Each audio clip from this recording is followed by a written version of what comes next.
দাদা কেমন আছো? ভালো আছি। ভালো তো থাকবাই। হ্যাঁ, হ্যাঁ, যে সুন্দর বিয়ে করছো একটা। হ্যাঁ, দাদা সুন্দর মাইয়া আমি বিয়ে করছি। সুন্দর মাইয়া বিয়ে করছো ঠিক আছে, কিন্তু এই কয়দিন আগে দেখলাম যে একটা কম বয়সী মাইয়া দেখলাম তোমার সাথে। ও কম বয়সের মাইয়াটা ওটা ইয়ে করতে পারে না, কি করতে হবে? সহ্য করতে পারে না। হ্যাঁ, সেদিন ওটা তার বাজিয়ে দিছি, বাদ দিয়ে দিছ। ওটা বাজিয়ে দিছি দিয়ে নতুন করে মাইয়া মাইয়া করছি। এটা মাইয়া খুব ভালো লাগছে আমার। ভালো লাগছে তোমার? হুম, আচ্ছা, তুমি এই শেষ বয়সে আইসা যেভাবে বউ পাল্টে দিছো, হ্যাঁ, এটা কি করো নাকি কদি? ঘটনা হ্যাঁ, মনে করছে দাড়ি পাকছে না, একটু পায়ে ঠিক আছি আমি, হ্যাঁ। এই জন্য নতুন বউ বিয়ে করছি আমি। আচ্ছা, তোমার তো এখন আপা করিয়া ডাকার দরকার, যে তোমার বয়স। আচ্ছা, তোমার তো এখন দাদি করে ডালাই। কেমন আছো দাদি? এই তো ভালো আছি, আপনি কেমন আছেন? আছি আলহামদুলিল্লাহ, ভালো আছি। কিন্তু ঘটনা আইছে এই যে তোমার এত সুন্দর চেহারা, দেখতে সুন্দর, ভালো নায়িকার মতো, হ্যাঁ, বয়স কম, তুমি এই বুড়া বেটার পাল্লা কেমনে বললা? আর ভাই এখনকার যুগ জানেন না, যে চেংড়া চেংড়া মেয়ে, বুড়া বুড়া হাজবেন্ড, জামাই ধরতেছে, বয়ফ্রেন্ড, এটা কেন?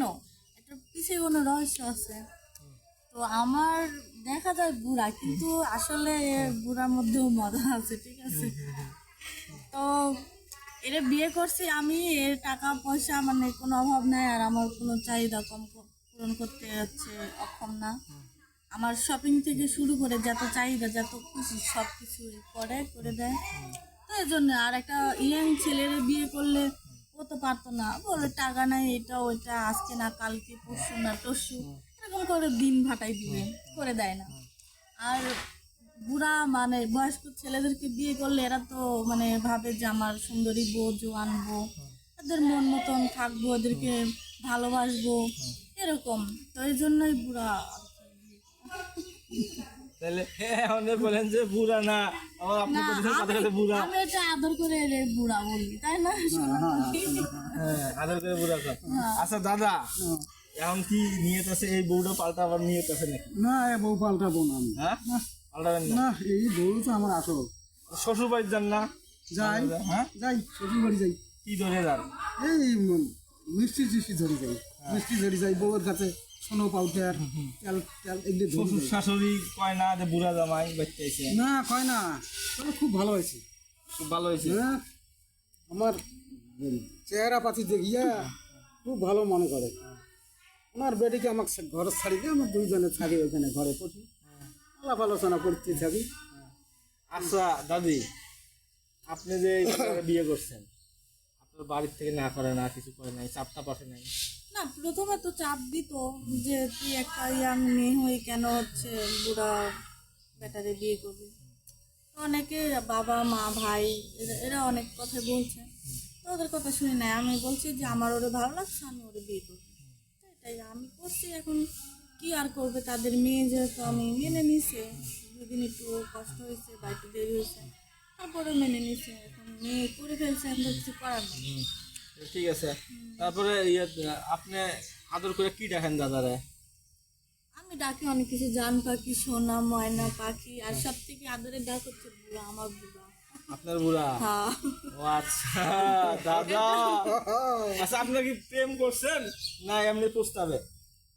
না, প্রেম হালকা আছে। প্রথমে ও প্রস্তাব দিয়েছিল, আমি একটা পার্কে ঘুরতে গেছিলাম, তো একা একা বসে বসে ফোন টিপতেছি, আর দেখি যে ও তো যেখানে একটা কাজের জন্য আইছিল আর কি। তো আইসা আমার আর কি প্রথমে বিয়ের প্রস্তাব দিয়েছিল। আমি বলছি যে, তো মনে মনে বলছি যে তোমার মতন বুড়ারে আমি বিয়ে করবো, আমি একটা স্মার্ট ইয়াং মেয়ে। তারপরে হচ্ছে দেখলাম যে ওনার টাকা পয়সা বা অনেক কিছু আছে, আমি বললাম এটা বিয়ে করলে ক্ষতি কি, তো করলাম। আচ্ছা দাদা, হ্যাঁ, এখন ঘটনা আছে, আমার কথা রাগ করো না, মনে কষ্ট নিও না। দাদির বয়স কত হবো? কত হবে, এই 15-16 বছর হতে পারে। দাদির মধ্যে শুনি, তোমার বয়স কত হবো? এরকমই 15-16 15-16 বছর।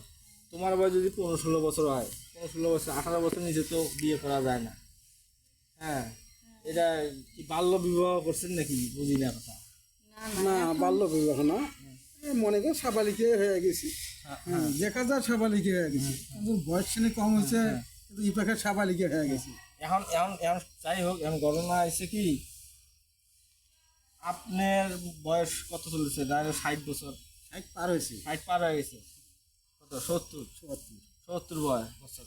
এখন আল্লাহ না করুক আপনি আর 30 বছর পর বা 10 বছর পর আপনি মারা গেলেন, হ্যাঁ, কারণ মাইন্ড করেন না, কারণ বয়স যখন বাইরে হলো যখন তখন ইতি তো মারাও যেতে পারেন, যাচ্ছে করে। আর আল্লাহ পাশে হলে 110 বছর হইতে পারে। হ্যাঁ হচ্ছে করে। কিন্তু তখন দাদির কি অবস্থা হবে? সম্পদ লিখে দিয়ে যাবে, তখন কি দাদি এই সম্পদ কি চিবাই চেবাই খাবে নাকি? চিপাই চিপাই খাবে কেন? আচ্ছা দাদি, তাদের বাচ্চা হবে, ও বাচ্চা কচকে নিয়ে সুখ শান্তি কাটবে। তার মানে বাচ্চা কোচ্চা নেওয়ারও প্ল্যান করতেছেন? হ্যাঁ করতেছি। করতেছেন। আচ্ছা দাদি, দাদা যে মনে করেন আপনার সয় সম্পত্তি সব লিখে দিল, ভালো কথা, হ্যাঁ, এখন 10 বছর পর দাদা নাই, মারা গেছে, তখন আপনি কেমনে থাকবেন? কেমনে আর থাকবো, একটা বাচ্চা কাচ্চা নেওয়ার প্ল্যান আছে, তো যদি একটা বাচ্চা কাচ্চা হয় তো তাদেরকে নিয়ে এই সময় কাটাই দেবো। তার মানে পরে দাদা মারা গেলে আর বিয়ে শাদী করবেন না তো? না না, বিয়ে শাদি করবো কেন, একটা বাচ্চা কাচ্চা যদি থাকে তো ওগুলা নিয়ে থেকে থেকে যাবো। বিয়ে তো আর করবো না, বিয়ে মানুষের জীবনে একবারই হয়, বারবার তো না। তার মানে তাহলে দাদা আপনার সুখে রাখছে। হ্যাঁ, অনেক সুখে আসছি আমার বুড়ার সাথে আমি। আপনি কিন্তু চাইলে দাদি মানে কম বয়সী একটা ছেলে দেখে আপনি বিয়ে শাদী করতে পারতেন, আপনি দেখতে সুন্দর আছেন, এই কাজটা করেন নাই কেন? না, আমি ওই যে বললাম না প্রথমে যে সুন্দর ইয়াং ছেলেরে বিয়ে করব, ও না পারবে আমার চাহিদা পূরণ করতে, না পারবে সকাল লাভ মিটাইতে, কিছুই পারবে না, শুধু নামটা হবে কি যে ইয়াং ছেলে বিয়ে করছে, তো ওটার মধ্যে তো সুখ শান্তি কিছু নেই। দাদা তাহলে কি আর করা, আপনার যেগুলো বুড়া মানুষ আছেন এরা সুন্দর সুন্দর মাইয়া গুলা দখল করে নেন, হ্যাঁ, দখল করে চলে আসি। হ্যাঁ, আর আর আর আর যেগুলো ইয়াং ছেলে পেলে বেকার ছেলে পেলে আছে এদের কখনো মানে বউ হবে না, আর ওগুলার বউ হবে না। যেভাবে আপনার লেগে পড়ে গেছেন। ঠিক আছে দাদা, ভালো দেখেন, সুস্থ থাকেন, হ্যাঁ, প্রেম করেন, হ্যাঁ, আল্লাহ হাফেজ।